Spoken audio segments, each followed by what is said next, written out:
In this segment of the instruction, we're going to talk about measures of location of the data.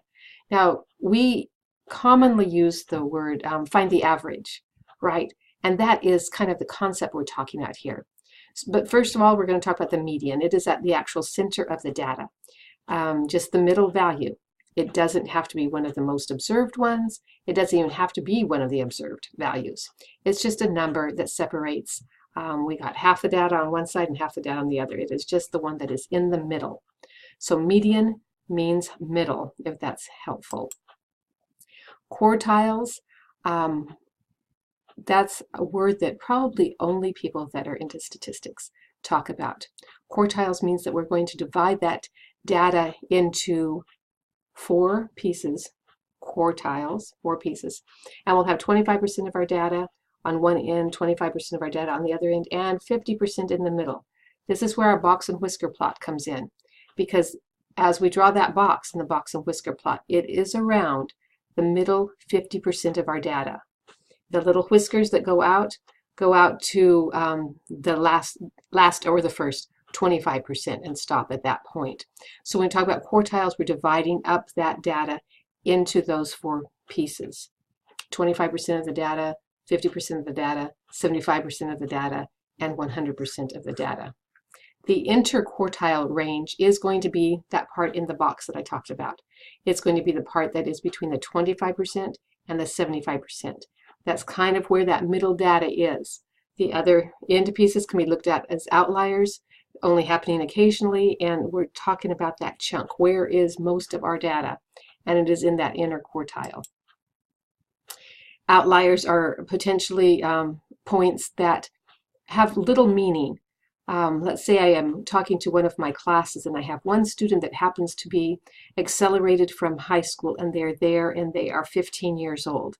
While everybody else, maybe it's a night class, everyone else is adult, more established, they have family, career, some reason that they need to take that night class. And so their ages range from maybe 30 to 60. And I have that one student that is young, and that would throw off the whole mean, median, and mode, right? It would throw off that average. So when we have an outlier like that, it's just good to understand that there was that outlier. And so if we discount that outlier, we have a more realistic picture of what is going on. So that's really talking about how to deal with outliers. Sometimes we want to accept that outlier into our data, but we should make a note that there was some piece of data that was outside of the normal range. Interpreting these percentiles, quartiles, and median just is a way of saying 10% of the data, that would be the percentile, 25% of the data, that would be a quartile, and the median, which is the middle value. They are what they are, right?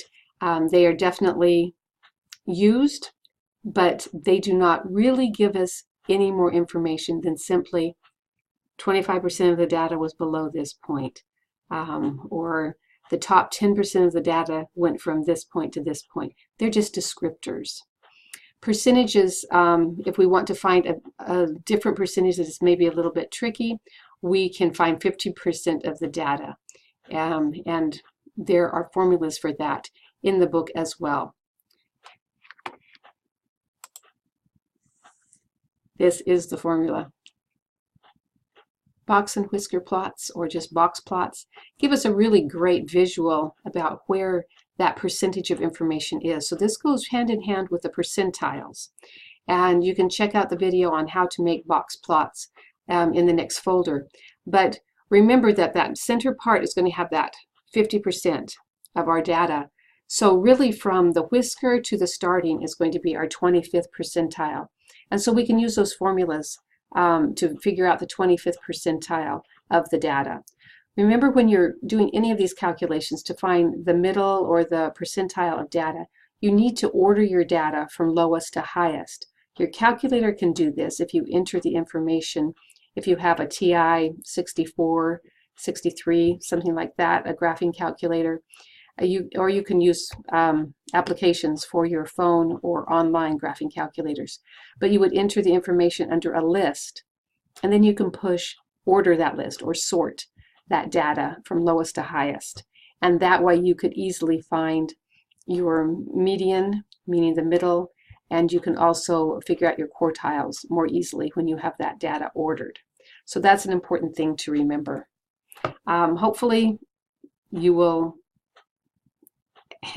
add this to that knowledge that you're gaining from the book, and if you have questions, please let me know and I can answer some specific questions for you.